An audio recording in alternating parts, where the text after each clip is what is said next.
Hello everyone, मेरा नाम है अमन और मैं आप सभी का स्वागत करता हूं agri entrance and BSc exams Adda 24/7 पर। तो आज इस सेशन के अंदर हम बात करने वाले हैं क्लासिफिकेशन ऑफ फील्ड क्रॉप्स के बारे में, यानी कि फसलों के वर्गीकरण के बारे में, जिसका आपका पार्ट नंबर 2 है। फर्स्ट पार्ट के अंदर हम बात कर चुके थे classification of field crops on the basis of growing season, यानी ऋतु के आधार पर वर्गीकरण के बारे में हमने पढ़ लिया था, जिसके अंदर हमने खरीफ सीजन, रवि सीजन और जायद सीजन क्रॉप के बारे में पढ़ा था, यानी फसलों के बारे में पढ़ा था। आज इस क्लास के अंदर हम पढ़ेंगे पार्ट 2 में आपका जो है classification of field crops on the basis of economic use, यानी उपयोगिता के आधार पर फसलों का वर्गीकरण किस तरीके से किया गया उसके बारे में पढ़ने वाले हैं। सेशन आपका इंपॉर्टेंट रहेगा। एग्जाम में डायरेक्ट क्वेश्चन पूछा जाता है कि उपयोगिता के आधार पर फसलों का वर्गीकरण कीजिए, तो उस क्वेश्चन के अंदर आपको इस क्लास का आंसर देना पड़ेगा जो मैं आज आपको पढ़ाने वाला हूं। ठीक है, तो चलिए स्टार्ट करते हैं सेशन को। लेकिन उससे पहले अगर आप लोगों ने अभी तक मेरे टेलीग्राम ग्रुप को ज्वाइन नहीं किया है तो इसको ज्वाइन कर लीजिए। इस क्लास की पीडीएफ आपको इस टेलीग्राम ग्रुप पर मिल जाएगी। बाकी आप मुझसे जो है यहां पर डायरेक्ट बातचीत भी कर सकते हैं। तो देखते हैं वर्गीकरण को। चलिए, तो सबसे पहले देखिए, अगर क्लासिफिकेशन ऑफ क्रॉप्स की बात कर रहे थे हम, जैसा कि आप पता ही है आपको, तो इसके अंदर आपका बेस्ड ऑन ग्रोइंग सीजन, ये हमारा कंप्लीट हो चुका था, फर्स्ट टाइप। देन आपका सेकंड है बेस्ड ऑन यूज, यानी उपयोगिता के आधार पर वर्गीकरण। तो बेस्ड ऑन यूज का मतलब क्या है, यानी कि जो फसलें हैं उनको हम किस तरीके से अपने इस्तेमाल में लेते हैं, यानी खुद के लिए उनको किस तरीके से यूज करते हैं, तो वो जनरली क्या कहलाएगा, आपका बेस्ड ऑन यूज यानी उपयोगिता के आधार पर वर्गीकरण कहलाएगा। मेरे पीछे आप यहां पर देख सकते हैं जितनी भी फसलें आपकी हैं, है ना, जितनी भी फसलें हैं उन्हें बेसिकली इन जो है कैटेगरी के अंदर रखा गया, यानी सीरियल्स यानी अनाज फसलें, पल्सिस यानी दलहनी फसलें, ऑयलसीड यानी तिलहनी फसलें, फाइबर क्रॉप्स यानी कि रेशेदार फसलें, सुअर क्रॉप्स यानी सरकरा फसलें, फोडर क्रॉप्स यानी चारा फसलें, मेडिसिनल एंड एरोमेटिक क्रॉप्स का मतलब यहां पर है आपका औषधीय व सुगंधित फसलें। तो चलिए जानते हैं आपकी कि इन फसलों के अंदर आपकी कौन कौन सी फसलें आती हैं, और सीरियल्स यानी अनाज वाली फसलें किसे कहते हैं, दलहनी फसलें किसे कहते हैं। कुछ के नाम ही आपको खुद बता रहे होंगे ना, सीरियल्स यानी अनाज वाली फसलें। बचपन में आपके गांव के अंदर जो है एक आइसक्रीम वाला आता होगा, और वो आइसक्रीम वाले के पीछे जो है आप लोग गेहूं या चावल लेके भागते फिरते होंगे, कहते होंगे भैया ये लो जो है गेहूं या चावल, और इसके बजाय मुझे क्या दे दो, जनरली आइसक्रीम दे दो। तो वो क्या है, आपका अनाज होता था, समझे ना बात। तो अनाज का मतलब यानी सीरियल्स का मतलब क्या होता है, पहले मैं इसका मतलब आपको समझाऊंगा, उसके बाद हम इसके कॉन्सेप्ट के बारे में बात करेंगे। उसके बाद जो है हम इसके कॉन्सेप्ट के बारे में बात करेंगे कि जो सीरियल शब्द है, देखिए सबसे पहले आपको अनाज यानी कि जो है अनाज फसलें यानी सीरियल्स इसी तरीके से एग्जाम के अंदर लिखना है, हेडिंग डालनी है। देन उसके बाद आपको यहां पर क्या करना है, उसके बाद आपको सबसे पहला पॉइंट लिखना है कि जो सीरियल शब्द है, ठीक है, अभी जो सीरियल शब्द है ये आपका कहां से आया है, रोमन शब्द से आया है। किससे आया, आपका रोमन शब्द से आया है। अब रोमन क्या है आपको पता है, रोमन एक क्या है, भाषा है, इस रोमन शब्द से आया, और रोमन का भी कौन सा शब्द है, आपका सीरीज। ठीक है, इस शब्द से इसको लिया गया। अब बात ये आ जाती है कि ये जो सीरीज शब्द है इसका मतलब क्या होता है, तो इसका मतलब होता है गॉडेस ऑफ ग्रेन। क्या मतलब होता है इसका भाई, गॉडेस ऑफ ग्रेन जो है इसका मतलब होता है। गॉडेस का मतलब क्या होता है, गॉडेस का मतलब होता है देवी। गॉड मतलब कि भगवान, और आपका गॉडेस मतलब कि देवी, यानी कि ये जनरली क्या मतलब हुआ इसका, अनाजों की देवी। क्या कह देंगे इसे, अनाजों की देवी जो है इसे कह दिया जाएगा। तो सीरियल शब्द जो है वो आपका रोमन शब्द से लिया गया है, सीरीज, जिसका मतलब होता है गॉडेस ऑफ ग्रेन, यानी कि अनाजों की देवी जिसे कहा जाता है। इतनी बात आपको सभी को समझ आ चुकी होगी। अब मुझे ये बताओ कि अनाज जो होते हैं, यानी कि इनके अंदर यानी सीरियल्स के अंदर कौन कौन सी फसलें आपकी आती हैं, बताइए। सबसे ज्यादा आप क्या क्या कंज्यूम करते हैं, यानी कि डेली लाइफ में आप क्या खाते हैं। सबसे ज्यादा आप गेहूं यानी गेहूं रोटी खाते होंगे। वो रोटी किसकी बनती है, गेहूं की बनती है, सभी जानते हैं। चावल खाते होंगे, है ना, यानी कि चावल को हम क्या कहते हैं, राइस, या फिर इंग्लिश में यानी कि फसल को क्या कह दिया जाता है, पैडी कह दिया जाता है। तो इनको आप सबसे ज्यादा कंज्यूम करते हैं। तो आपको ये बात अच्छे से पता है कि इनके अंदर क्या होता है, कार्बोहाइड्रेट होता है। इतना तो जानते होंगे यार आप लोग, है ना। तो जनरली आपके अनाज जो होते हैं, ठीक है, जो अनाज होते हैं यानी जो सीरियल्स होती हैं, ये क्या होती हैं, रिच होती हैं। किसकी रिच होती हैं, कार्बोहाइड्रेट, रिच इन कार्बोहाइड्रेट, यानी कि इनके अंदर क्या है, कार्बोहाइड्रेट जो है वो अच्छी खासी अमाउंट में क्या है आपका प्रेजेंट होता है। तो रिच इन कार्बोहाइड्रेट्स ये आप लिख देंगे, दूसरा पॉइंट, ठीक है। रिच इन कार्बोहाइड्रेट, कितना कार्बोहाइड्रेट जनरली देखने को मिलता है, तो ब्रैकेट में लिख देना कि 60 से 70% तक क्या है इनके अंदर कार्बोहाइड्रेट पाया जाता है। ये बात आप सभी को समझ आ चुकी है। अब बात ये आ जाती है कि इन सीरियल्स के अंदर फसलें कौन कौन सी आती है ना। तो चलिए बात कर लेते हैं इसके बारे में। देखिए जो सीरियल्स है ना, इन्हें फिर से दो कैटेगरी के अंदर रखा गया है। एक आ जाती है आपकी मेजर सीरियल्स, सभी बच्चे इसी तरीके से नोट्स बनाइएगा। एक आती है आपकी मेजर सीरियल्स, दूसरे आ जाते हैं आपके मिलेट्स। मेजर सीरियल्स का मतलब क्या है, मेजर सीरियल्स का मतलब ये है जिसे आप सबसे ज्यादा कंज्यूम करते हैं, यानी कि प्रमुख अनाज वाली फसलें। बताइए सबसे ज्यादा कंज्यूम क्या करते हैं। तो अभी तो मैंने बताया कि सबसे ज्यादा इंडिया के अंदर जनरली क्या इस्तेमाल में लिया जाता है, व्हीट, यानी गेहूं को जो है आप सबसे ज्यादा खाते हैं। इसके अलावा पैडी, यानी कि जो है आपका, जिसे पैडी को बेसिकली हम क्या है, राइस को सबसे ज्यादा कंज्यूम करते हैं ना। फसल को हम पैडी कहते हैं, लेकिन उससे क्या है, चावल हमें जो मिलता है, जो आप घरों में खाते हैं वो क्या है आपका चावल होता है, लेकिन जो फसल होती है उसे पैडी कहा जाता है या धान कहा जाता है। अभी आगे मैं फोटो भी आपको दिखाऊंगा और दोनों लैंग्वेज में लिखा होगा, हिंदी वाले टेंशन मत लेना, आपको मिलेगा कंटेंट दोनों लैंग्वेज, ठीक है। इसके अलावा आप बताइए नेक्स्ट आपका क्या है, मेज यानी कि मक्का, है ना। मेज यानी कि मक्का, आप इसको खाते हैं कि नहीं खाते हैं। तो ये जनरली आपकी मेजर सीरियल्स हो जाती है, जो कि क्या है आपकी कार्बोहाइड्रेट रिच होती हैं। इसके साथ ही साथ मिलेट्स, ये भी आपके क्या है मेजर सीरियल्स तो नहीं कहेंगे।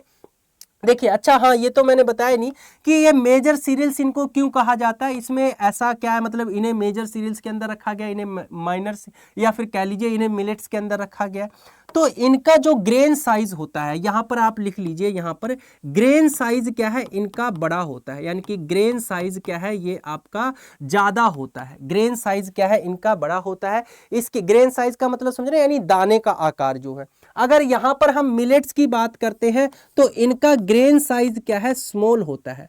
ग्रेन साइज कैसा होता है इनका, स्मॉल होता है। ये मैं पॉइंट टू पॉइंट आपको ये बता रहा हूं, इसको आप सेंटेंस में बना लेना कि जो मिलेट्स होते हैं उनमें ग्रेन साइज क्या होता है आपका, छोटा होता है। मेजर सीरियल्स के अंदर क्या है, ग्रेन साइज आपका बड़ा होता है। अब इन्हें फिर से दो कैटेगरी के अंदर रखा गया है, सभी बच्चे यहां पर नोट कर लेंगे। एक आ जाती है आपकी माइनर मिलेट्स, एक आ जाती है, सबसे पहले लिखिए मेजर मिलेट्स। मिलेट्स भी क्या है आपकी दो कैटेगरी के अंदर है, एक है मेजर मिलेट्स और दूसरी है आपकी माइनर मिलेट्स। अब मेजर मिलेट्स और माइनर मिलेट्स के अंदर क्या फर्क है भाई। मेजर मिलेट्स जनरली जो है वो आपकी क्या है ज्यादातर इस्तेमाल में ली जाती हैं, पहली बात तो ये। दूसरी बात ये है कि ये मेजर मिलेट्स जनरली क्या है, इनका जो ग्रेन साइज होता है वो माइनर मिलेट्स के कंपैरिजन में थोड़ा सा क्या है ज्यादा होता है, ये भी बात आपको याद रखनी है। देन मिलेट्स की एक और विशेषता होती है, वो विशेषता क्या है कि ये आपकी मिनरल रिच होती हैं, यानी कि इनके अंदर क्या है जनरली जो है आपका मिनरल जो है अच्छी क्वांटिटी में देखने को मिलता है। मिनरल का मतलब समझ रहे ना, मिनरल रिच जो है आपकी मिलेट्स पाई जाती हैं। इतनी बात आपको क्लियर होगी है सभी बच्चों को। आगे बात सुनिए, यहां पर एग्जाम्पल, तो एग्जाम्पल इसके अंदर कौन कौन से आ जाएंगे। एग्जाम्पल इसके अंदर आ जाएगा सोरगम, कौन सा एग्जाम्पल आ जाएगा, सोरगम। देन इसका दूसरा एग्जाम्पल इसके अंदर आ जाएगा पर्ल मिलेट, दूसरा एग्जाम्पल कौन सा है, पर्ल मिलेट। आपको बस ये एग्जाम्पल ही लिखने हैं। देन इसके अलावा आज का आ जाएगा फिंगर मिलेट, जिसे हम फिंगर मिलेट को जनरली हम क्या कह देते हैं, रागी भी बोल देते हैं। फिंगर मिलेट को हम क्या बोलते हैं, रागी भी बोलते हैं, ये आपको याद रखना है। सोरगम मतलब कि ज्वार, पर्ल मिलेट की मतलब कि बाजरा, फिंगर मिलेट या फिर जिसे हम क्या कह देते हैं, रागी कह देते हैं। देन माइनर मिलेट्स की अगर मैं बात करूं तो माइनर मिलेट्स के अंदर जो है आप लोग नोट कर लीजिए, ठीक है। माइनर मिलेट्स की बात कर लेते हैं हम, तो माइनर मिलेट्स के अंदर कौन सा आएगा आपका, यहां पर कोदो मिलेट आएगा, ठीक है। इधर मिलेट जो है मैं इस तरीके से टिक मार्क कर देता हूं, हर एक के पीछे मिलेट ही लगेगा। कोदो मिलेट आ गया। इसके अलावा आपका बार्नयार्ड मिलेट आ गया, क्या आ गया, बार्नयार्ड मिलेट आ गया। इसके अलावा आपका लिटिल मिलेट आ गया। इसके अलावा आपका प्रोसो मिलेट आ गया, ठीक है। इसके प्रोसो मिलेट आ गया। प्रोसो मिलेट के अलावा चलिए प्रोसो मिलेट को मैं पूरा ही लिख देता हूं, ये अधूरा लग रहा है। है ना। कोदो millet, barnyard millet, little millet, proso millet, ये जनरली क्या है आपके माइनर मिलेट के अंदर आ जाते हैं, यानी कि इनका ग्रेन साइज क्या है बहुत ज्यादा छोटा होता है, इसके कंपैरिजन में भी छोटा होता है। अब देखिए ओवरऑल मैं दोबारा से बता देता हूं, मेजर सीरियल्स आपकी वो सीरियल्स होती हैं जो कि जनरली क्या जिनका ग्रेन साइज बड़ा होता है और जो कि ज्यादातर कंज्यूम की जाती हैं, जैसे कि आपका वीट यानी गेहूं हो गया, पैडी यानी कि राइस हो गया, मेज यानी कि मक्का होगी। बात समझ में आई। देन आ जाते हैं मिलेट्स। मिलेट्स आपके जनरली क्या है, इनका ग्रेन साइज थोड़ा छोटा होता है एज कंपेयर टू आपके मेजर सीरियल्स के, और ये क्या है मिनरल रिच होते हैं, यानी मिनरल इनके अंदर अच्छा खासा पाया जाता है, लाइक कैल्शियम, फोस्फोरस, आयरन, ठीक है, ये क्या है इनमें अच्छा खासा प्रेजेंट होता है। ये फिर से दो कैटेगरी के अंदर आपके डिवाइड किए गए हैं, एक आ जाते हैं मेजर मिलेट्स, दूसरे आ जाते हैं आपके माइनर मिलेट्स। तो मेजर मिलेट्स के अंदर अगर हम बात करें तो मेजर मिलेट्स में आपका यहाँ पर सोरगम जिसे हम कहते हैं ज्वार, देन आपका पर्ल मिलेट जिसे कहा जाता है बाजरा, फिंगर मिलेट यानी रागी, देन माइनर मिलेट्स के अंदर कोदो millet, barnyard millet, little millet, proso millet. ये सारे के सारा किसके अंदर किसके बारे में था, सीरियल्स के बारे में था। तो चलिए यहाँ पर जो है इसको भी मैं बॉक्स में कर देता हूँ, एक जैसा देखेगा थोड़ा ठीक लगेगा, आपको नोट्स बनाने में मजा आएगा। तो अब हम बात कर लेते हैं यहां पर सीरियल्स के बारे में जो मैंने आपको बताया। तो एग्जांपल मैंने बता दिए, वीट, राइस, मेज, बार्ले, मिलेट्स, ये क्या है इसके सारे के सारे एग्जांपल आ जाते हैं। देन यहां पर देखिए बार्ले, ये मैंने आपको नहीं बताया, तो बार्ले यानी कि जिसे हम जौ और ओट्स जिसे जई कहा जाता है, ये आपको पता ही होगा, है ना, बार्ले हो गया, वो भी आपका सीरियल्स के अंदर ही काउंट होता है। देन आपका रिच होते हैं कार्बोहाइड्रेट्स के अंदर, पता है आपको, और इंडिया के अंदर मेनली क्या है इन्हीं को खाने के रूप में इस्तेमाल में लिया जाता है, इसीलिए इन्हें क्या है स्टेपल फूड ऑफ ह्यूमंस कहा जाता है, यानी कि कार्बोहाइड्रेट से भरपूर होते हैं और मुख्य खाद्य स्रोत इन्हें क्या कहते हैं हम, मुख्य खाद्य स्रोत के अंदर क्या है इन्हें कंसीडर किया जाता है।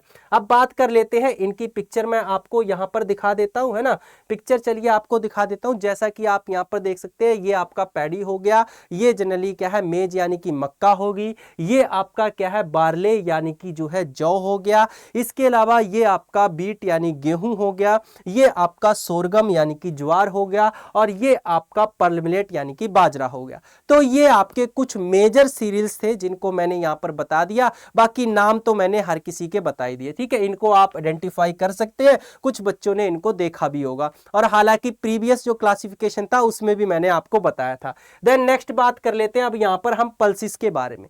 पल्सिस का मतलब यानी दालों के बारे में। तो बताइए चलिए, पल्सिस जो यहां पर लिखा हुआ है इसको हम बाद में देखेंगे, पहले मुझे यहां पर यह बताइए कि आप में से कितने बच्चे ऐसे हैं जिन्होंने दालों को देखा है। हर किसी ने देखा होगा आपके घरों की किचन में, यानी कि घर में जो किचन है उसमें दालें रखी रहती होंगी ना, और मम्मी बनाती होगी, आपको पसंद नहीं आती होगी, हो सकता है कोई सी दाल आपको पसंद हो, कोई सी दाल ना पसंद हो।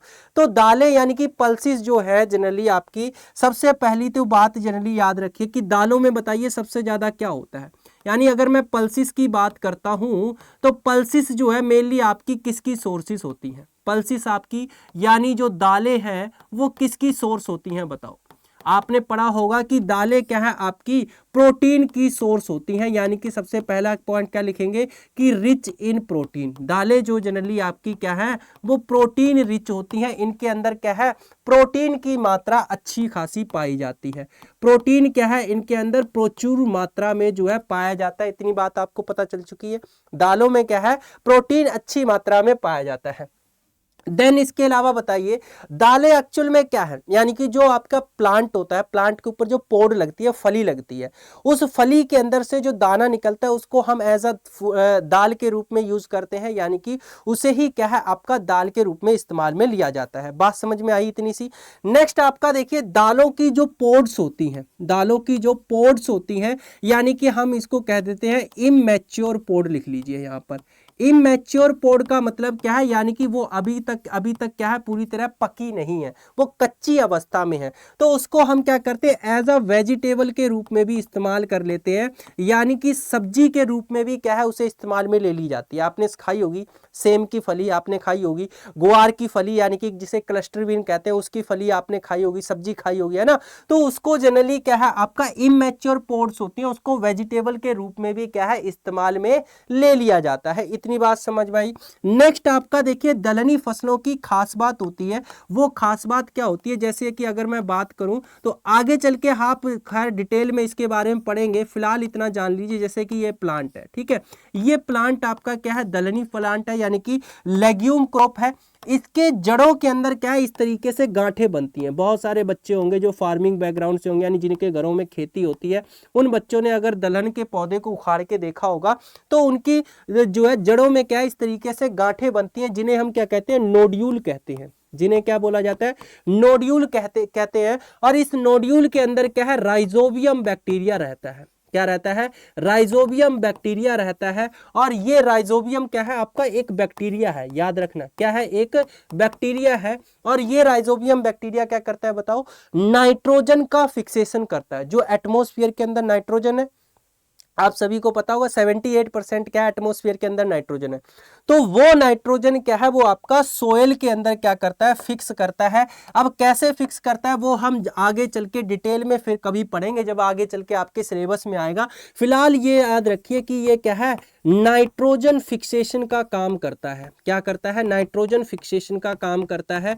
यानी कि हम ऐसा कह सकते हैं कि दलहनी पौधे क्या करते हैं, मिट्टी के अंदर नाइट्रोजन का फिक्सेशन करते हैं, ठीक है। तो ये जनरली हम ऐसा पॉइंट यहाँ पर लिख देंगे कि ये जो आपकी पल्सिस है या दलहनी है, ये क्या है, नाइट्रोजन फिक्सेशन में भी क्या करती है, मदद करती है। बोल देंगे ना कि बोले नाइट्रोजन फिक्सेशन में क्या है, ये आपकी मदद करती है। नाइट्रोजन फिक्सेशन में क्या है, आपकी ये मदद करती है। अब बात ये आ जाती है कि दलहने, उनके क्लास यानी जो दालें हैं उनको फिर से आपका क्या है, वर्गीकृत किया गया है। दालों को क्या है, फिर से वर्गीकृत किया गया। अब कितनी कैटेगरी में रखा गया तो लिखिए यहां पर सबसे पहले लिख लीजिए ग्राम कैटेगरी, ठीक है। सबसे पहले क्या है, ग्राम कैटेगरी। देन दूसरी कैटेगरी लिख लीजिए यहां पर जो है बीन कैटेगरी। बीन अभी मैं बताऊंगा क्यों इनको ऐसा कह रहा हूं। देन आपकी तीसरी कैटेगरी लिख लीजिए पी कैटेगरी। यानी कि ये तीन कैटेगरी के अंदर क्या है, दालों को फिर से जो है डिवाइड किया गया है। सभी बच्चे इस तरीके से बना लेंगे। अब ये तीन कैटेगरी कौन सी है, तो बताइए ऐसी कौन कौन सी दालें हैं जिसके पीछे ग्राम लगता है, इंग्लिश में बताइए कौन कौन सी ऐसी दालें हैं जिसके पीछे ग्राम लगता है। कोई जो है अलग कॉन्सेप्ट नहीं है। तो आपने पढ़ा होगा कौन सी इंग्लिश दालों, अगर आपको इंग्लिश में नाम पता है तो आपने ब्लैक ग्राम का नाम सुना है, बताओ बच्चों, आपने ब्लैक ग्राम का नाम सुना है, बिल्कुल सुना होगा आपने ब्लैक ग्राम। ब्लैक ग्राम किसे कहते हैं, यानी कि उड़द की दाल को बोला जाता है।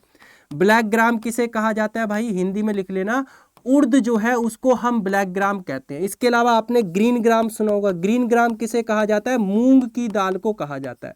ग्रीन ग्राम किसे कहते हैं, मूंग की दाल को जो है कहते हैं।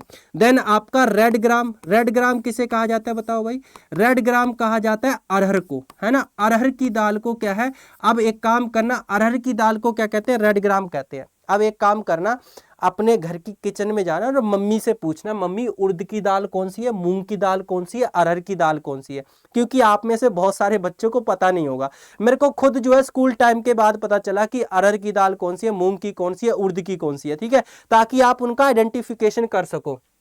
तो black gram, green gram, red ग्राम, इसके अलावा बंगाल ग्राम। बंगाल ग्राम किसे कहते हैं आपका भाई, बंगाल ग्राम कहा जाता है जो चना आप खाते हैं ना, जो चना खाते हैं उसको क्या कहते हैं, बंगाल ग्राम कहते हैं, ठीक है। तो ये आपकी ग्राम कैटेगरी आ गई। देन आ जाते हैं आप बीन की कैटेगरी में। तो बीन की कैटेगरी में कौन सी है आपकी, सोयाबीन। सोयाबीन का नाम सुना है, बिल्कुल सुना होगा, सोयाबीन हो गया। फ्रेंच बीन का नाम सुना है, जिसे हम क्या कहते हैं, राजमा कहते हैं, फ्रेंच बीन, है ना, ये आपने सुना होगा। क्लस्टर बीन का नाम सुना है, जिसे आपका क्या कहा जाता है, गुआर की फली कहा जाता है। ये आपकी बीन की कैटेगरी में आ जाती है, ठीक है। देन आपकी पी की कैटेगरी में, यानी कि इसको पी में ही करिए, इसको पीज कर लीजिए, इसको क्या कर लीजिए, पीज कर लीजिए। इसी तरीके से इसको भी बीन्स कर लीजिए, इसी तरीके से इसको भी ग्राम्स कर लीजिए, ठीक है। तो पीज की कैटेगरी के अंदर बताइए आपकी कौन कौन सी हैं, कौन कौन सी आएंगी। तो इसके अंदर सबसे पहली तो पी आ जाएगी, यानी कि मटर आ जाएगी, है ना। इसके अलावा आपकी एक और है काउपी, क्या आ जाएगी, काउपी। तो ये जनरली क्या है आपकी पीज की कैटेगरी के अंदर आती है। तो ये दलहनी फसलों का क्लासिफिकेशन हो गया। अब चलिए यहां पर देख लेते हैं, जो मैंने यहां पर लिखा हुआ है लेंटिल, जो मैंने आपको नहीं बताया, यानी मसूर की दाल जिसे कहा जाता है, क्योंकि कुछ दालें ऐसी हैं वो उन तीनों कैटेगरी के अंदर नहीं आती हैं। तो लेंटिल हो गया, चिकपी हो गया, पिजन पी हो गया, ठीक है, ये मैंने आपको बता दिया। चिकपी आपका किसको कहते हैं, चिकपी बंगाल ग्राम को ही कहते हैं, यानी कि चने को ही बोला जाता है, ठीक है। देन आपका पिजन पी, ये आपका रेड ग्राम को ही कहा जाता है, यानी अरहर को ही कहा जाता है। तो कंफ्यूज मत होना। यहाँ पर चलिए मैं लिख देता हूँ, आपको कंफ्यूजन रहेगा नहीं। पिजन पी का दूसरा नाम क्या है आपका? रेड ग्राम। इसको हम क्या कहते हैं? रेड ग्राम कहते हैं, यानी अरहर जो है इसको बोला जाता है। इसे क्या कहा जाता है? देखिए यहाँ लिखा हुआ है, अरहर कहा जाता है। देन चिकपी को हम क्या कहते हैं? बंगाल ग्राम कहते हैं, यानी कि इसे हिंदी में क्या कहा जाता है? चना कहा जाता है। तो यहाँ पर लिख लीजिए, इसका दूसरा नाम क्या है? बंगाल ग्राम भी इसका दूसरा नाम है। आगे चल के आपको पता चलेगा इनके बारे में जब आप डिटेल में पढ़ेंगे। तो चिकपी, बंगाल ग्राम या चना बात एक ही है। इसके अलावा रेड ग्राम या फिर आपका पिजन पी या फिर अरहर बात एक ही है, ठीक है। तो ये जनरली क्या है? प्रोटीन रिच होते हैं, यहां पर लिखा हुआ है। इसके साथ ही साथ सोइल की फर्टिलिटी को इंप्रूव करते हैं। कैसे इंप्रूव करते हैं? नाइट्रोजन का फिक्सेशन करके ये क्या है? सोइल की फर्टिलिटी को इंप्रूव करते हैं। ऑलरेडी मैंने आपको बताया था, यानी मिट्टी की उर्वरता को क्या करते हैं? ये बढ़ाते हैं। और इमैच्योर स्टेज में इन्हें क्या है? एज अ वेजिटेबल के रूप में, यानी कि सब्जी के रूप में भी हम इस्तेमाल करते हैं। इमैच्योर पोड को, जो है आपकी जो फलियां होती हैं उसको, मार्केट में आप लेके आए होंगे ना कई बार, जो है आपकी मतलब कि सेम की फली या फिर ग्वार की फली को लेके आए होंगे, तो वो क्या आपकी सब्जी के रूप में इस्तेमाल में ली जाती है। यहाँ पर देखिए कुछ आपकी ये ब्लैक ग्राम उड़द की दाल होगी, ये ग्रीन ग्राम मूंग की दाल होगी, ये आपका बंगाल ग्राम यानी कि चने का जो है पौधा हो गया। तो ये आपकी कुछ फसलें यहाँ पर मैंने दिखा दी हैं। आगे आ जाते हैं अब ऑयल सीड यानी तिलहनी फसलों के बारे में। तो तिलहनी फसलें बताओ किसे कहते हैं? यानी कि ऐसी फसलें जिनके बीजों से क्या है? तेल निकाला जाता है। जिनके बीजों से क्या है? तेल निकाला जाता है, उन्हें तिलहनी फसलें कह देते हैं। बात खत्म, इतनी सी बात है। तो यहां पर आपका देखिए मस्टर्ड, सोयाबीन, ग्राउंडनट, सनफ्लावर, ये सभी के सभी क्या है? तिलहनी फसलें हैं। ग्राउंडनट का यानी मूंगफली का तेल आपने सुना होगा। जिसके अलावा आपके घरों में बताइए सोयाबीन का तेल इस्तेमाल होता है, रिफाइंड यूज होती है ना, वो सोयाबीन की तो होती है। इसके अलावा सरसों का तेल आप यूज करते हैं, तो वो जनरली क्या आपका मस्टर्ड यानी कि सरसों हो गया, सोयाबीन यानी कि सोयाबीन आपका है, ठीक है, ग्राउंडनट यानी मूंगफली हो गया, सनफ्लावर यानी सूरजमुखी हो गया। तो इनके तेल को हम क्या करते हैं? इस्तेमाल करते हैं। वो तेल कहां से निकलता है? इनके बीजों से निकलता है। तो सिंपल हम ऐसा कहेंगे कि ऐसी फसलें जिनके बीजों से तेल निकलता है और उस तेल को क्या करते हैं? हम उपयोग करते हैं। किसके लिए उपयोग करते हैं? सब्जी बनाने के लिए उपयोग करते हैं, या फिर आपका जो मतलब कि मेडिसिनल पर्पज के लिए इस्तेमाल में लिया जाता है, यानी कि उसको हम खाते नहीं है, उसको हम मेडिसिनल पर्पज के लिए इस्तेमाल में लेते हैं। जैसे अरंडी का तेल आपने सुना होगा, अरंडी जिसे हम कैस्टर कहते हैं, उसके तेल का जनरली हम क्या करते हैं? बॉडी पर मालिश करते हैं, जिससे क्या है? आराम मिलता है, बदन दर्द नहीं होता है। महुआ का तेल आपने सुना होगा, उसका भी क्या करते हैं? हम बॉडी पर जो है उसका कह लीजिए बदन दर्द में उसका इस्तेमाल करते हैं। तो ये मेडिसिनल पर्पस हो गया। तो यानी हम जो आपकी ऑयल सीड क्रॉप्स है उन्हें भी दो कैटेगरी के अंदर जो है डिवाइड कर देंगे। ऑयल सीड क्रॉप को भी दो कैटेगरी के अंदर डिवाइड कर देंगे। एक आपका कह देंगे edible oil seed crop. Edible oil seed का मतलब, एडिबल ऑयल सीड का मतलब यहां पर यह है कि जिसके ऑयल को हम खा सकते हैं, जिसके ऑयल को हम खाते हैं। देन आपका दूसरी कैटेगरी आ जाएगी नॉन एडिबल ऑयल क्रॉप, है ना। नॉन एडिबल का मतलब जिसको हम खा नहीं सकते हैं, उसको खाया नहीं जाता, उसको मेडिसिनल पर्पस के लिए या एज अ फ्यूल के रूप में यानी ईंधन के रूप में क्या करते हैं? उसको इस्तेमाल करते हैं। तो चलिए बताइए ऐसी कौन कौन सी आपकी जो है कह लीजिए ऑयल सीड क्रॉप्स है जिनके तेल को आप खाते हैं, जिसके तेल को आप खाते हैं। तो सबसे पहले तो आपके मन में आएगा मस्टर्ड। सर सरसों के तेल को खाते हैं, बिल्कुल आप सरसों के तेल को खाते हैं, सभी के घरों में भारत के अंदर इस्तेमाल होता है, किसी को कोई डाउट नहीं है। इसके अलावा आपका ग्राउंडनट यानी कि मूंगफली से भी क्या है? तेल निकाला जाता है, और मूंगफली के तेल को भी क्या है? आप लोग कंज्यूम करते हैं। सिसेमम यानी कि जिसे हम जनरली क्या कहते हैं? तिल कहते हैं। सिसेमम को क्या बोला जाता है? तिल बोला जाता है। तो तिल के तेल को भी हम क्या करते हैं? कंज्यूम करते हैं, और इसको हम क्या करते हैं? मूंगफली कहते हैं। भाई हिंदी वाले भी लिख लीजिए, नहीं तो नाराज हो जाएंगे आप लोग, है ना। इसे क्या कहेंगे? मूंगफली कहेंगे। बताओ इतनी बात समझ आई। देन इसके अलावा सनफ्लावर का नाम सुना होगा आपने। सनफ्लावर किसे कहते हैं? बताओ भाई। सूरजमुखी को कहते हैं। तो सनफ्लावर जो है, सूरजमुखी जो है, इसके तेल को भी हम क्या करते हैं? कंज्यूम करते हैं। मुखी, सूरजमुखी के तेल को भी हम क्या करते हैं? कंज्यूम करते हैं। करते हैं कि नहीं करते हैं? बिल्कुल करते हैं। देन इसके अलावा आ जाता है आपका सैफ्लोवर। सैफ्लोवर क्या है आपका? इसको हम कहते हैं हिंदी में कुसुम। तो ये भी क्या है, एक तरीके से सूरजमुखी जैसा ही पौधा होता है जिसके बीज से क्या है तेल निकलता है और उसका हम इस्तेमाल करते हैं। तो ये आपकी एडिबल ऑयलसीड क्रॉप होगी। इस तरीके से आपको अलग से लिस्ट बना देनी है। देन नॉन एडिबल के अंदर अगर हम बात करें तो नॉन एडिबल में सबसे पहले आपका आ जाएगा कैस्टर, यानी कि जिसे हम अरंडी का तेल कहते हैं। ठीक है, तो अरंडी का जो तेल है वो जनरली आपका मेडिसिनल पर्पज के लिए इस्तेमाल में लिया जाता है। देन आपका महुआ का तेल हो गया। ठीक है, महुआ हो गया। इसके अलावा आपका नीम सीड ऑयल हो गया, नीम सीड ऑयल हो गया, यानी कि जो आपका नीम होता है, नीम की जो निमोलिया होती हैं, जो बीज होते हैं, उनसे भी क्या है तेल निकाला जाता है। इसके अलावा आपका जेट्रोफा हो गया। ठीक है, जेट्रोफा का भी तेल हम यूज करते हैं एज अ फ्यूल के रूप में। इसका तेल किस में इस्तेमाल में लिया जाता है, फ्यूल के रूप में इस्तेमाल लिया जाता है। देन जेट्रोफा के अलावा आपका आ जाता है, ठीक है, कैस्टर, महुआ, नीम सीड ऑयल है, जेट्रोफा, हाँ, कॉटन सीड ऑयल हो गया, यानी कि जो कपास के बीज होते हैं उससे भी जनरली क्या है आपका ऑयल निकलता है, तो उसे हम कॉटन सीड ऑयल कह देते हैं। इधर कोकोनट ऑयल और लिख लेना है ना, कोकोनट ऑयल, वो भी क्या हम एज अ मतलब कि एडिबल के रूप में यानी खाने के रूप में क्या है उसको इस्तेमाल करते हैं। तो ये आपको यहाँ पर दो कैटेगरी बना देनी है, एडिबल और नॉन एडिबल। अब एक बात मैं और बता दूं बच्चों, ये आपको इतना डिटेल में जब लिखना है जब आपका क्वेश्चन जो है 10 या 15 नंबर का आ रहा हो। ठीक है, तब आपको इतने डिटेल में लिखना है।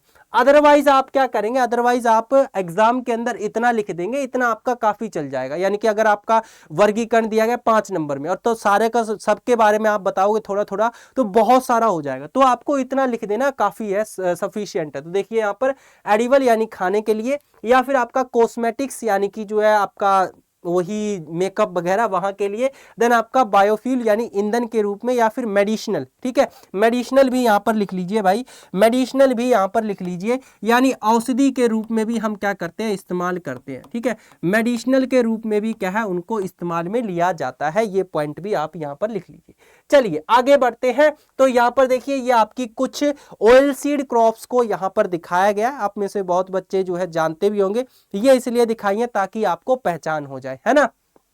तो इसमें सिसेमम तिल आ जाता है, सोयाबीन आ जाएगा, देन आपका मूंगफली आ जाएगा, अरंडी, इसके अलावा सरसों यानी मस्टर्ड आ जाएगा, और ये रहा आपका पर्ल मिलेट, यानी पर्ल मिलेट नहीं आएगा भाई, ये कॉटन आएगा, है ना। ये नाम यहाँ पर चेंज नहीं हुआ है भाई, इसको चेंज कर लेना, माफी चाहूंगा इसके लिए। तो यहाँ पर क्या आएगा आपका कॉटन आएगा, क्या आएगा, कॉटन आएगा, यानी कि कॉटन सीड ऑयल है। ये क्या है, कॉटन सीड ऑयल है, यानी कि जो कपास के बीज होते हैं उसके बीज से क्या है तेल निकाला गया, बाकी तो कुछ नहीं है। हाँ, सोयाबीन सोयाबीन है, सिसेमम सिसेमम, कैस्टर कैस्टर, मस्टर्ड मस्टर्ड, बाकी ठीक है। ठीक है, तो ये क्या है आपके ऑयल सीड क्रॉप्स होगी, यानी कि तिलहनी वाली जो है फसलें होगी।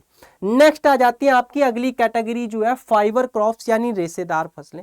फाइबर क्रॉप्स का मतलब यानी कि जिससे क्या है रेशा निकाला जाता है, और वो रेशा क्या है हम कपड़े बनाने के लिए, धागा बनाने के लिए, रस्सी बनाने के लिए, या फिर चटाई बनाने के लिए, या फिर खाट बनाने के लिए क्या करते हैं, इस्तेमाल करते हैं। बात समझ में आई।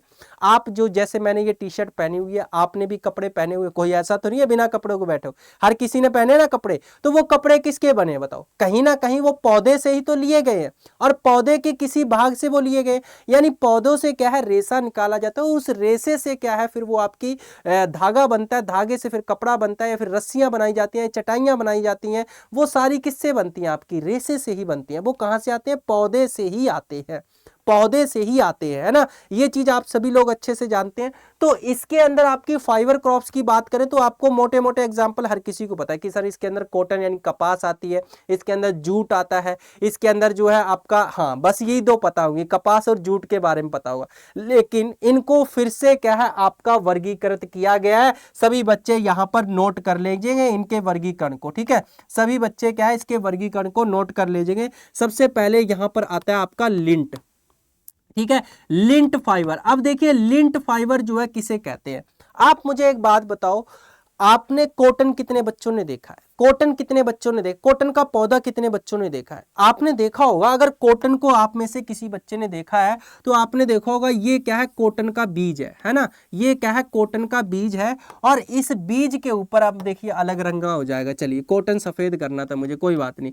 ये आपके इस तरीके से क्या है कॉटन के ऊपर जो है यानी कि बीज के ऊपर क्या है इस तरीके से धागे निकले रहते हैं, यानी कि ये क्या है आपकी कॉटन होती है। इसे हम क्या कहते हैं, कॉटन कहते हैं, या इसे क्या कहा जाता है, लिंट कहा जाता है ना। तो ये जनरली आपका बीज बताइए किससे बना है? बीज आपका पौधे के कौन से भाग से बना है? रिप्रोडक्टिव भाग से बना है, यानी कि जो जनन अंग होता है उससे बना है ना। फूल आपका क्या है? रिप्रोडक्टिव पार्ट है ना पौधे का। फूल क्या है? रिप्रोडक्टिव पार्ट है पौधे का। तो आपका ये जो सीड से बाहर, यानी कि सीड के ऊपर क्या है? यहां पर कॉटन लगी हुई है, तो इससे क्या है? ये फाइबर बनी है, यानी कि एक तरीके से कह सकते हैं कि कॉटन जो है वो एक्चुअल में आपकी किससे आई है? वो रिप्रोडक्टिव पार्ट से आई है। तो ऐसी फाइबर जो पौधे के रिप्रोडक्टिव पार्ट से आती है उसे हम जनरली क्या कहते हैं? लिंट फाइबर कहते हैं। बात समझ में आई? यानी कि ऐसी फाइबर जो कि पौधे के क्या है? रिप्रोडक्टिव पार्ट से आती है। रिप्रोडक्टिव पार्ट का मतलब यहां पर आपका क्या हो जाएगा? सीड हो जाएगा। रिप्रोडक्टिव पार्ट का मतलब यहां पर सीड हो जाएगा, तो उसे जनरली हम क्या कह देते हैं? आपका लिंट फाइबर कहते हैं। और एग्जाम्पल के लिए इसके अंदर क्या है? कॉटन, यानी कि जिसे हम क्या कहते हैं? कपास कहते हैं, ये इसका एग्जाम्पल आ जाएगा। बताओ सभी को क्लियर होगी? बात समझ में आ गई? नेक्स्ट देखिए, यहां पर अगली बात कर लेते हैं, यहां पर बास्ट फाइबर। बास्ट फाइबर का मतलब क्या होता है? बास्ट फाइबर का मतलब होता है यानी कि ऐसी फाइबर जो कि जनरली क्या है? पौधे के तने से निकाली गई है। पौधे के तने से निकाली गई है। जैसे आपने देखा होगा, पौधा देखा होगा, स्टेम देखा, उसका तना देखा होगा, उसके ऊपर एक छाल होती है ना। वो छाल हम क्या करते हैं? अलग करते हैं, और उससे क्या बनाया जाता है? फिर रस्सियां वगैरह बनाई जाती हैं। इसे जनरली आपका क्या कहते हैं? बास्ट फाइबर कहते हैं। यानी कि ऐसी फाइबर जो कि जनरली क्या है? प्लांट के स्टेम से निकाली जाती है, यानी ऑब्टेन्ड फ्रॉम प्लांट स्टेम। यानी कि कहां से ऑब्टेन करते हैं? प्लांट के स्टेम से जो है उसको हम निकालते हैं, उसे हम बास्ट फाइबर कहते हैं। और एग्जाम्पल की अगर मैं बात करता हूं तो एग्जाम्पल यहां पर सभी बच्चे नोट कर लेंगे। एग्जाम्पल इसके अंदर आ जाएगा जूट, इसके अलावा इसके अंदर आ जाएगा आपका सन हेम्प, ठीक है, ये भी आपका इसी का एग्जाम्पल है। देन इसके साथ ही साथ इसके एग्जाम्पल आ जाएगा आपका मेस्टा। तो ये 3 एग्जाम्पल इसके अंदर आ जाते हैं। देन तीसरी कैटेगरी जो आपकी रहती है वो आ जाती है, यानी कि देखिए यहां पर लिंट फाइबर हो चुका है, वास्ट फाइबर हो चुका है, देन आपका लीफ फाइबर। देन कौन सी है? Leaf fibre. यानी कि कुछ फाइबर ऐसी भी है जो कि क्या है? पौधे की पत्ती से ली जाती है। बताओ ऐसी कौन सी है? आप कहोगे कि सर ऐसी तो कोई भी फसल नहीं है जिसकी पत्ती से क्या फाइबर निकलती है, बट बेटा है। ऐसी कौन सी है आपकी? ऐसी, यानी कि ये जनरली फाइबर किससे ली जाती है? पौधे की लीफ से जो है हम लेते हैं। एग्जाम्पल की अगर मैं बात करता हूं तो एग्जाम्पल इसके अंदर नोट कर लीजिए। एग्जाम्पल इसके अंदर आ जाएगा आपका सीसल, यानी जिसे हम जनरली क्या बोलते हैं? अगावे भी बोल देते हैं। अभी मैं आपको दिखाऊंगा इसकी फोटो। इसके अलावा आपका पाइनएप्पल है ना, अनानास को खाया होगा आप लोगों ने। पाइनएप्पल जो है उसकी पत्ती से फाइबर भी निकलती है, ये बात ध्यान रखना। चलिए मैं आपको यहां पर दिखा देता हूं, ये देखिए, है ना, ये आप देख सकते हैं, ये आपकी कपास यानी कि कॉटन है जो कि क्या है? लिंट फाइबर के अंदर आती है। ये आपकी जूट है, ये देखिए पौधे, जूट का पौधा है, इसके तने से हम छाल को निकाल के और इस तरीके से क्या है फिर आपकी उससे जो है फाइबर निकाली जाती है। ये आपका सनैम्प हो गया, तो देखिए यहां पर ये भी उसके तने से क्या है? उसको निकाला गया है। इसके अलावा ये आपका सीसल का प्लांट हो गया, ये उसकी पत्तियां होगी, ठीक है, और पत्तियों से देखिए इस तरीके से फाइबर निकली है। सीसल आपने देखा? कितने बच्चे ऐसे जिन्होंने पहाड़ों में घूमने के लिए गए हैं? या फिर आपने देखा होगा एक कटीला पौधा होता है, यानी इस तरीके से बड़ी बड़ी उसकी पत्तियां होती हैं और उसके नोप पर यानी कि पत्ती के टिप पर क्या है? कांटा लगा होता है। अगर वो कांटा चुभ जाता है ना भाई, बहुत ज्यादा दर्द करता है ना। तो वो आपका क्या है? सीसल प्लांट होता है या अगावे प्लांट होता है, जिसकी पत्ती से क्या है? फाइबर निकाली जाती है। तो आप पता चला होगा बहुत से बच्चों ने जिन्होंने ये पौधा देखा होगा वो सोचते होंगे यार ये पौधा फालतू का है ना, ये फालतू का। क्योंकि मैं भी सोचता था बीएससी के टाइम कि ये पौधा फालतू का है, किसी का काम नहीं आता, बट मैंने जब इसके बारे में पढ़ा तब पता चला नहीं, ये फालतू का नहीं है, इससे फाइबर निकलती है और इसकी खेती की जाती है और प्रॉपर इससे फाइबर निकाली जाती है। ठीक है, तो ये आपकी फाइबर क्रॉप्स के बारे में हो गया ओवरऑल। देन नेक्स्ट आ जाती है आपकी शुगर क्रॉप्स, यानी कि शर्करा वाली फसलें। शुगर क्रॉप्स का मतलब आप लोग से एग्जांपल भी आप जानते होंगे, गन्ना। शुगर का मतलब यानी ऐसी आपकी फसलें या ऐसे पौधे जिनके तने से या पौधे के किसी भी भाग से क्या हम करते हैं? मीठा पदार्थ यानी कि शुगर निकालते हैं, चीनी निकालते हैं, उसे हम क्या कह देते हैं? शुगर क्रॉप्स कह देते हैं। एग्जाम्पल की बात करें तो इसके एग्जाम्पल आ जाता है इसके अंदर आपका गन्ना यानी शुगर केन। बहुत से बच्चे इसको जानते हैं, लेकिन क्या आपको ये पता है कि गन्ने के अलावा आपकी एक फसल ऐसी भी होती है जिससे और आपकी चीनी बनाई जाती है? बताइए वो कौन सी है? वो है आपकी चुकंदर यानी कि शुगर बीट। जी हाँ, जिसको खाकर आपका मुंह जो है खून से भर जाता है, वही चुकंदर की मैं बात कर रहा हूं, है ना। तो ये चुकंदर जो है आपने देखी होगी जनरली, अभी दिखाता हूं मैं आपको, ये देखिए, है ना। ये आपकी चुकंदर यानी शुगर बीट जिसे कहते हैं, हिंदी में चुकंदर कहा जाता है, और ये आपका गन्ना जिसे आपका शुगर केन कहा जाता है। दोनों ही क्या है आपकी शुगर क्रॉप्स है, यानी कि इनके तने से क्या है आपकी जूस निकलता है, और उसका इस्तेमाल हम किसके लिए करते हैं?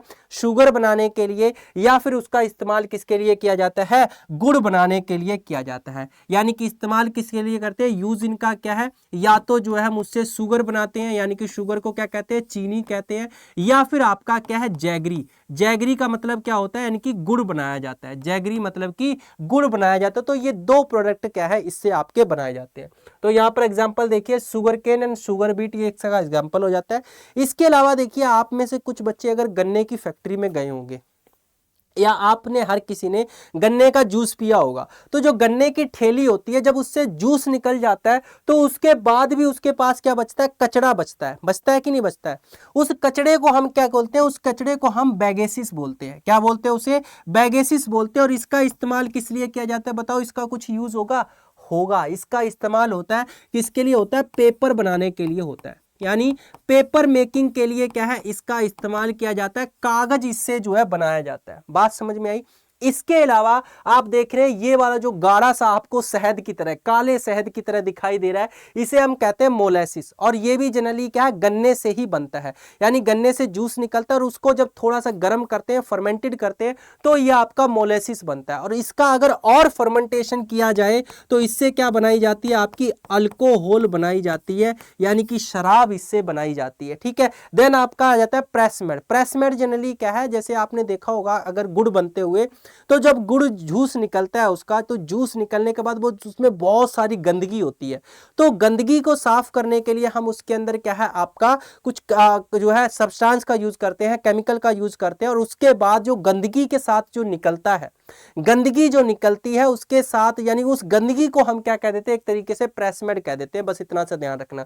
इसका इस्तेमाल हम किसके लिए करते हैं? सोइल अमेंडमेंट के लिए करते हैं। सोइल अमेंडमेंट क्या होती है ये आपको आगे चल के पता चलेगा। सोइल अमेंडमेंट किसे कहते हैं? यानी कि मृदा सुधार के लिए। जैसे आपका नॉर्मल, अगर आपने पीएच के बारे में पढ़ा होगा, तो 7 क्या है आपका नॉर्मल पीएच रहता है। 7 से कम पीएच होता है तो वो एसिडिक आती है, 7 से ज्यादा जाता है तो वो बेसिक आती है।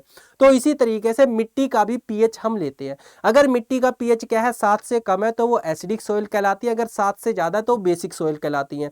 तो एसिडिक सोइल या बेसिक सोइल जो होती है वो आपकी पौधे के लिए लाभदायक नहीं होती है। सबसे बेस्ट आपकी सोइल यानी मृदा मानी जाती है जिनका पीएच कितना होता है? 6.5 से 7.5 पीएच होता है। अगर इतना पीएच है तो वो आपकी फसल उत्पादन के लिए क्या है? सबसे बेस्ट है। एग्रीकल्चर पॉइंट ऑफ व्यू से क्या है? बेस्ट है, कुछ फसलों को छोड़कर। जैसे अगर पैडी की बात करें, धान की बात करें, तो उसके लिए आपका पीएच जो है 4 से 6 पीएच क्या है आपका बेस्ट माना जाता है। किसके लिए? पैडी के लिए। इसी तरीके से आपका टी यानी कि जो है चाय के लिए भी यही पीएच माना जाता है। लेकिन आपका ज्यादातर फसलों के लिए आपका 6.5 से 7.5 जो है बेस्ट माना जाता है।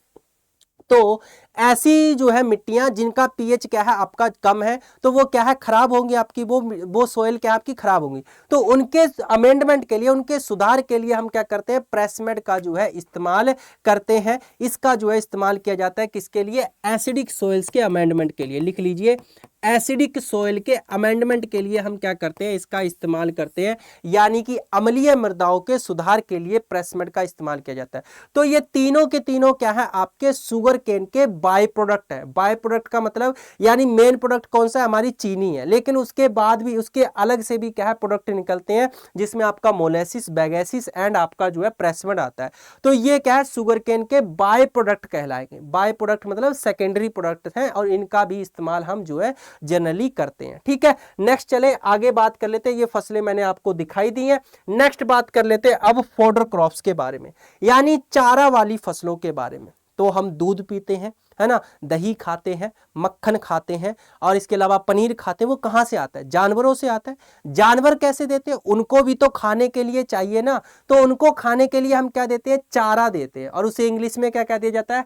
फोडर क्रॉप्स बोल दिया जाता है। यानी ऐसी फसलें जो जानवरों को खिलाई जाती है, उनके चारे के रूप में उनको दी जाती है, उनको हम फोडर क्रॉप्स कहते हैं या चारे वाली फसलें कहते हैं। अब बताओ आप में से कौन कौन से ऐसे बच्चे जिनके घर में खेती बाड़ी होती है, जिनके घर में जानवर है, और बताओ कौन कौन सी फसलें आपको जानवरों को खिलाते हैं। तो नॉर्मली अगर देखा जाए तो जानवरों को क्या आपके खरपतवार जो होते हैं यानी कि वीड, उनको भी खिला देते हैं आप। इसके अलावा क्या बरसीम देखा होगा, वो आपकी जानवरों को खिलाई जाती है। मक्का वो भी क्या आपकी जानवरों को खिलाई जाती है। सोरगम वो भी जानवरों को खिलाई जाती है। इसके अलावा पर्ल मिलेट यानी कि ज्वार या बाजरा, जो दोनों की दोनों होते हैं, ये भी जानवरों को खिलाई जाती है। खिलाई जाती है कि नहीं खिलाई जाती? मक्का जो चारे वाली मक्का होती है वो हम जानवरों को खिलाते हैं। आप में से बहुत से बच्चे ये बात अच्छे से जानते होंगे। गन्ने की जो पत्तियां होती हैं उनको भी हम जानवरों को खिला देते हैं, है ना। आलू की जो पत्तियां होती हैं उनको जानवरों को खिला दिया जाता है। तो यानी कि पौधे का कोई भी हरा भाग जो क्या हम जानवरों को खिला रहे हैं वो आपका फोडर के रूप में कहलाता है। बट मेन फोडर क्रॉप्स आपकी कौन कौन सी है उनको लिख लीजिए। यानी मेन फोडर क्रॉप देखिए यहाँ पर कुछ लिखी हुई है, बट मैं यहाँ पर बता देता हूँ, दोबारा से लिख लीजिए। मेन फोडर क्रॉप्स के अंदर आपकी आ जाती है सूडान ग्रास। अब ये कहोगे सर ये तो आपने बिल्कुल ऐसी बता दी जो कि इस्तेमाल में ही नहीं होती है ना। सूडान ग्रास का इस्तेमाल किया जाता है और इसका इस्तेमाल जो है चारे के रूप में हम इस्तेमाल करते हैं। ये एक फसल है, नेट पे सर्च करेंगे तो आपको दिख जाएगी, है ना। सूडान ग्रास हो गया। इसके अलावा आपका नेपियर ग्रास होगी। दूसरी ग्रास कौन सी है? नेपियर ग्रास होगी। ये भी क्या है? एज आ जो है फोडर के रूप में हम इस्तेमाल लेते हैं। इसके अलावा मेज, इसके अलावा क्या है? मेज। कौन सी मेज? फोडर वाली मेज, यानी चारे वाली मेज जो है वो उसकी बात कर रहा हूं। इसके अलावा आपका सोरगम यानी कि जो है जवार, इसको भी हम एज आ क्या है? चारे के रूप में इस्तेमाल करते हैं। पर्ल मिलेट, इसको भी एज अ चारे के रूप में क्या है? इस्तेमाल में लिया जाता है। देन आ जाती है आपकी लूसन। लूसन को ही हम क्या कहते हैं? अल्फा, अल्फा भी बोलते हैं, जो कि आपका ऊपर लिखा हुआ है, ठीक है। लूसन को ही क्या कहा जाता है? अल्फा, अल्फा कहा जाता है। ये बात आपको ध्यान रखनी है। तो ये सारी की सारी क्या है? चारे के रूप में जो है इस्तेमाल ली जाती है। या तो आपकी हरी अवस्था में खिला दी जाती है जानवरों को, या फिर क्या है आपका इनको स्टोर करके रखते हैं, यानी कि इनको काटते हैं। काटने के बाद इनको फर्मेंट किया जाता है। फर्मेंट करने के बाद क्या आपका जो चारा बनता है उसे हम कहते हैं साइलेज। साइलेज उसे बोला जाता है। आगे चल के आप पढ़ेंगे। फिलहाल इतना ही ध्यान रखिए कि ऐसी फसलें जो जानवरों को खिलाते हैं उसे जनरली हम क्या कहते हैं? फोडर क्रॉप्स कहते हैं। और उसके एग्जाम्पल आपके ये आ जाते हैं, ठीक है। तो या तो हम जो है उन्हें क्या कहलाएंगे, यहां पर लिख लीजिए चलिए। या तो उन्हें क्या है? ग्रीन अवस्था में खिलाया जाएगा, यानी हरी अवस्था में खिलाया जाएगा, या फिर उन्हें क्या है? सुखाकर खिलाते हैं, जिसे हम जिसे जनरली क्या है आपका जिसे यानी कि उसे जनरली क्या फर्मेंट करके खिलाते हैं, उसे हम क्या कहते हैं? साइलेज बोलते हैं। तो ये जनरली क्या है आपका? ग्रीन अवस्था या फिर साइलेज अवस्था। और एक और होती है सुखाकर खिलाते हैं। सुखाकर जो है खिलाते हैं तो उसको हम उसके लिए एक टर्म यूज करते हैं। फिलहाल मेरे माइंड में वो टर्म याद नहीं आ रही है ना। अभी अगर याद आ जाती तो मैं आपको बताऊंगा, या तो फिर नेक्स्ट क्लास के अंदर मैं बता दूंगा। एक तो क्या है आपकी ग्रीन अवस्था में यानी हरी अवस्था में खिलाते हैं। एक आपका उसको फर्मेंट किया जाता है तो वो गीला गीला सा चारा रहता है, उसे हम साइलेज कहते हैं। और ये आपका यार माइंड से चलिए स्किप हो रहा है, फिलहाल इतना समझिए। नेक्स्ट जो है यहां पर हम बात कर लेते हैं मेडिसिनल एंड एरोमेटिक क्रॉप्स के बारे में। मेडिसिनल एंड एरोमेटिक क्रॉप्स बताइए किसे कहेंगे? यानी कि ऐसी फसलें जिनका यूज, जिनका इस्तेमाल क्या है हम दवाई के रूप में कर रहे हैं, औषधि के रूप में कर रहे हैं, या ऐसी फसलें जिनसे क्या है आपका एक तरीके से कह लीजिए ऑयल निकाला जा रहा है और उसको हम क्या है सुगंधित ऑयल के रूप में इस्तेमाल कर रहे हैं। जैसे आपने नवरत्न का ऑयल सुना होगा, सर में लगाते ठंडा भी लगता है और साथ ही साथ क्या उससे खुशबू आती है ना। तो वो क्या आपका एक तरीके से जो है जनरली एरोमेटिक ऑयल के अंदर आएगा, और उसका जो प्लांट होता है वो एरोमेटिक क्रॉप के अंदर आएगा। इसी तरीके से आपने जनरली जो है देखा होगा एक पौधा होता है जिसे हम जनरली कहते हैं लेमन ग्रास। तो उसकी जो पत्ती होती है, अभी मैं आपको दिखाता हूं, देखिए ये रही आपकी लेमन ग्रास। इसकी जो पत्ती होती है, इसकी पत्ती से भी क्या है तेल निकाला जाता है, ऑयल निकाला जाता है। तो ये जनरली क्या है आपकी मेडिसिनल एंड एरोमेटिक प्लांट्स के अंदर आते हैं। मेडिसिनल यानी जो मेडिसिन दवाई के रूप में इस्तेमाल करते हैं, जैसे कि आपका एलोवेरा, ये मेडिसिन के रूप में इस्तेमाल किया जाता है। अश्वगंधा, ये भी आपका मेडिसिन के रूप में इस्तेमाल करता है।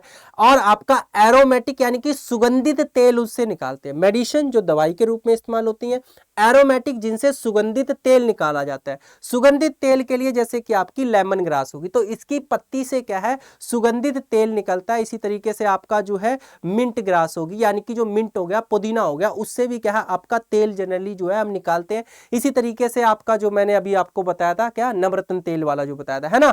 तो ये जनरली क्या है आपका ऐसी क्रॉप्स होती है, ऐसी फसलें होती हैं जिनसे क्या है हम तेल निकालते हैं, और उनकी पत्तियों से मेनली तेल निकालते हैं। उसको क्या है हम जो है सुगंधित तेल के रूप में इस्तेमाल में यूज करते हैं। तो उन फसलों को हम क्या कहते हैं जनरली जो है मेडिसिनल एंड एरोमेटिक क्रॉप्स कहते हैं। एग्जांपल की अगर मैं बात करूं तो यहां पर देखिए एग्जांपल देख सकते हैं आप, aloe vera, ashwagandha and lemon grass जो है इसके एग्जांपल हो जाते हैं। Use in medicine, cosmetics and wellness product, ठीक है। तो इन्हें जनरली क्या है आपका जो है औषधियों के रूप में, सौंदर्य के रूप में, या फिर आपके स्वास्थ्य के रूप में क्या है इस्तेमाल करते हैं, यानी स्वास्थ्य के लिए क्या है इनको इस्तेमाल में लिया जाता है। बताओ सभी को ये चीजें क्लियर हो चुकी है, इतनी बातें, ठीक है, सभी को ये चीजें क्लियर हो चुकी है। तो यहीं पर क्या है हमारा क्लासिफिकेशन जो है वो कंप्लीट हो जाता है। इसके अलावा अगर आपका कोई भी डाउट है तो वो कमेंट सेक्शन के अंदर बता देना।